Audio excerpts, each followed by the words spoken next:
Sábado 30 de septiembre de 2023. Tres mensajes del Evangelio de hoy, tomado del Evangelio de San Lucas, capítulo 9, versículos del 43 al 45. En aquel tiempo, entre la admiración general por lo que hacía, Jesús dijo a sus discípulos: «Meteos bien esto en la cabeza. Al Hijo del Hombre lo van a entregar en manos de los hombres». Pero ellos no entendían este lenguaje. Les resultaba tan oscuro que no cogían el sentido, y les daba miedo preguntarle sobre el asunto. Palabra del Señor. Gloria a ti, Señor Jesús. Querida familia, el Evangelio de San Lucas nos presenta hoy algo que se conoce como el anuncio de la pasión de Cristo. Al menos en 3 ocasiones el Señor profetizó que yendo a Jerusalén sería entregado en manos de gentiles, que moriría y que resucitaría. Esto de alguna manera dándole certeza a los apóstoles de que aquello que iba a suceder no se salía de las manos de Dios, que más bien hacía parte del proyecto divino. Vamos nosotros a meditar 3 mensajes de este Evangelio. Primero, no basta con admirar a Jesús. Segundo, el mundo no entiende el lenguaje de la cruz. Tercero, ¿temes a la voluntad de Dios? Vamos con el primer punto. No basta con admirar a Jesús.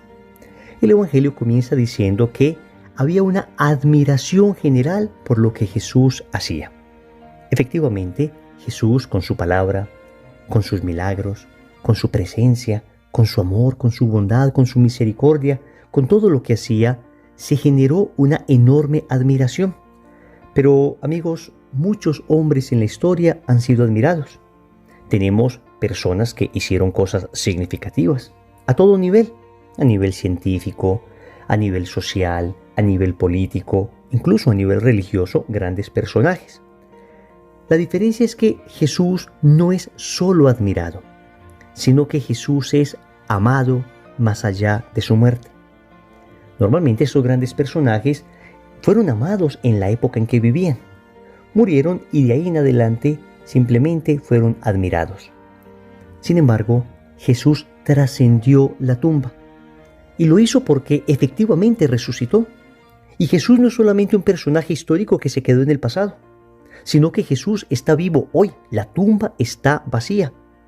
Queridos amigos, eso significa que nuestra relación con Cristo debe ser una relación no solo de admiración, sino que debe estar marcada como por 2 actitudes: el amor y la fe. Esas deben ser las 2 características que marcan nuestra relación con Cristo. Repito, no solamente la admiración, como si fuera un gran personaje. De hecho, conocemos personas nada creyentes que dicen que admiran a Jesús. Pero nuestra relación con Cristo, en primer lugar, debe ser una relación de amor. Y recordemos esas palabras de Benedicto XVI. Uno no se hace cristiano por una opción ética, no por una gran idea, sino por el encuentro con una persona, con Jesucristo, una persona que nos cautiva, una persona que nos enamora. Uno puede seguir la filosofía de algunos hombres importantes, pero esos hombres murieron y quedaron en el pasado. Su filosofía puede pervivir en el tiempo. La diferencia es que Jesús no solamente enseñó la más bella filosofía de vida que existe, sino que Él está vivo y todavía hoy podemos tener una relación de amor con Él.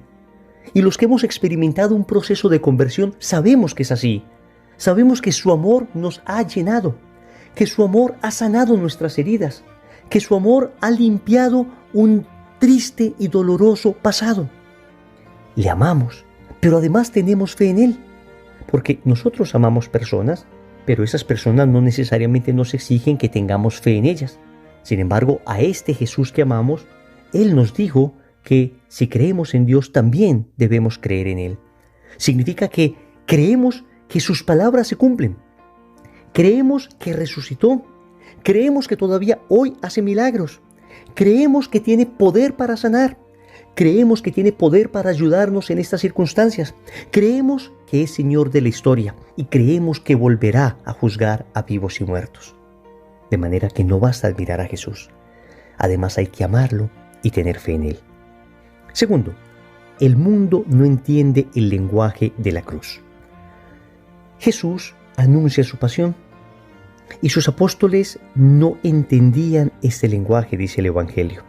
les resultaba tan oscuro que no cogían el sentido. Amigos, es que el lenguaje de la cruz es un lenguaje oscuro, confuso, un lenguaje lejano para el mundo. Y esto específicamente lo dice el apóstol San Pablo en la primera carta a los Corintios, capítulo 1, versículo 18. Pues la predicación de la cruz es una necedad para los que se pierden, mas para los que se salvan, para nosotros es fuerza de Dios. Óyeme bien, el espíritu del mundo, y cuando hablamos aquí del espíritu del mundo nos referimos al ambiente de pecado, al ambiente anticristiano. A eso nos referimos con la palabra mundo en esta reflexión, muy conforme a lo que enseña el evangelista San Juan. El mundo no puede soportar el lenguaje de la cruz, porque básicamente el mundo tiene dos características: el horror al sufrimiento y la idolatría del placer. Esas son las dos características del espíritu mundano: horror al sufrimiento e idolatría del placer. Horror al sufrimiento significa que cualquier cosa que genere sacrificio, que genere renuncia, que genere mortificación, cualquier sufrimiento por hacer el bien es mal visto. Es más, te dice que lo importante es que te sientas bien contigo mismo. ¿Se han dado cuenta que existe hoy una filosofía más o menos extendida, incluso entre cristianos, que dice algo así como que lo importante es que tú te sientas bien contigo mismo? Y en este orden de ideas, que pecado sería solo aquello que te hiciera sentir mal. Pues amigos, esta no es la doctrina católica, esta no es la doctrina que enseña el Evangelio. Si tuviéramos una conciencia muy bien formada, si tuviéramos una conciencia recta, verdadera, entonces evidentemente el pecado nos incomodaría y la virtud nos agradaría. Pero en muchas ocasiones tenemos una conciencia mal formada y a veces estamos bastante cómodos en el pecado. Y en ocasiones incluso la virtud nos exige, nos talla y de alguna manera nos molesta. Por eso el criterio de discernimiento no puede ser nuestro sentimiento, sino la verdad del Evangelio. En este orden de ideas debemos saber que en ocasiones practicar el bien implica sacrificio, que seguir a Cristo implica renuncias, que en ocasiones se van a burlar de nosotros, nos van a ver extraño, que en ocasiones sentiremos como que el alma se nos desgarra cuando tengamos que dejar algo que sabemos que Cristo no quiere, que Cristo no ama, y sin embargo hemos de hacerlo. Porque el Señor dijo con toda claridad, Mateo capítulo 16, versículo 24, el que quiera venir en pos de mí, niéguese a sí mismo, cargue su cruz y sígame. Ya sé que puedes estar pensando que este evangelio está muy duro, es muy difícil practicarlo, que a quién le gusta sufrir. Queridos amigos, esto no es ningún tipo de masoquismo. Acá no estamos diciendo que nos guste sufrir, estamos diciendo que amamos a Cristo y que le amamos tanto que estaríamos dispuestos a sufrir por Él, por seguir su palabra, por seguir su voz. Lo que estamos diciendo es que el amor en nosotros es más grande que el temor al sufrimiento. Óyeme bien, nuestro amor por Cristo debe ser más grande que el temor natural que tenemos al sufrimiento. Pero además, es que no se sufre solo por el hecho de sufrir, sino que todas estas renuncias, todos estos sacrificios, todas estas mortificaciones que en ocasiones exige seguir a Cristo, terminarán en una gloriosa resurrección. Es que Cristo nos dijo que lo acompañáramos hasta el Calvario, pero no para quedarnos muertos allí, sino para resucitar con Él. San Pablo lo dice, si hemos muerto con Cristo, también resucitaremos con Él. Lo que estoy diciendo es que es la lógica del grano de trigo que cae en tierra y muere. Muere para dar fruto. Y ciertamente mientras muere, duele. Pero es que el fruto hará olvidar todo el dolor que se sintió. Porque el dolor unido al amor lleva siempre a la gloria. Tercero, ¿temes a la voluntad de Dios? El Evangelio dice que los apóstoles tenían miedo de preguntar sobre el asunto. Tenían miedo de la cruz. Más allá, tenían miedo de la voluntad de Dios. Y esto es así desde el inicio de la Biblia. Esto es así desde el inicio de la creación. Cuando Adán y Eva pecaron, empezaron a tener miedo a Dios. Y así dice Génesis 3:10. He oído tu voz en el jardín y tuve miedo. Respuesta de Adán a Dios que se acercaba, justo después del pecado original. En muchas ocasiones, la herida del pecado nos ha hecho tener miedo de la voluntad de Dios. Yo recuerdo que en la universidad tenía una amiga muy buena, muy noble, una amiga de buena familia, de buenos principios. Pero yo la invitaba a un retiro espiritual y ella tenía miedo que en ese retiro espiritual el Señor la llamase a la vida consagrada. Le tenía miedo a la voluntad de Dios. Finalmente, no tenía vocación a la vida consagrada, se casó con un muy buen hombre, hoy es una maravillosa madre, esposa, misionera, pero me hacía recordar mucho esto del libro del Génesis.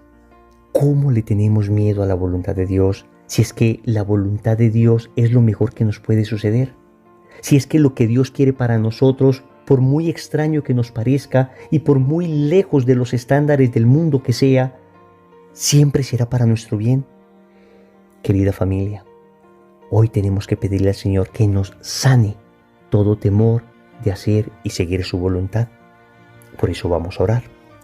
Amado Señor, nos encontramos ante tu presencia. Hoy queremos declararte nuevamente nuestro amor y nuestra fe por ti. Hoy queremos decirte que no solo te admiramos, sino que te amamos profundamente y tenemos fe en tu palabra. Ciertamente te amamos menos de lo que deberíamos amarte y nuestra fe todavía es flaca. Pero si tú envías tu Espíritu, Señor, entonces nuestro amor se incrementará y nuestra fe será sólida. La fe que necesitamos para enfrentar el momento de la cruz, para enfrentar el momento difícil del sufrimiento, el amor que necesitamos para permanecer en pie en medio de la prueba. Eso es lo que te suplicamos hoy. Concédenos el don de tu Espíritu para no huir a la cruz, para no huir al cumplimiento de tu voluntad y para no temerle, porque sabemos que lo que tú nos pides será para nuestro bien, porque estamos seguros que en tu voluntad no solo está nuestra paz, sino nuestra felicidad, nuestra realización, que en tu voluntad finalmente encontraremos aquello que hemos buscado equivocadamente por el camino del pecado. Señor, dame lo que me pides y pídeme lo que quieras. Amén. Recordemos entonces, primero, no basta con admirar a Jesús. Segundo, el mundo no entiende el lenguaje de la cruz. Tercero, temes a la voluntad de Dios. Compromiso. Vamos a pedir en el rosario la gracia de no temer a la voluntad de Dios. En el nombre del Padre, y del Hijo, y del Espíritu Santo. Amén.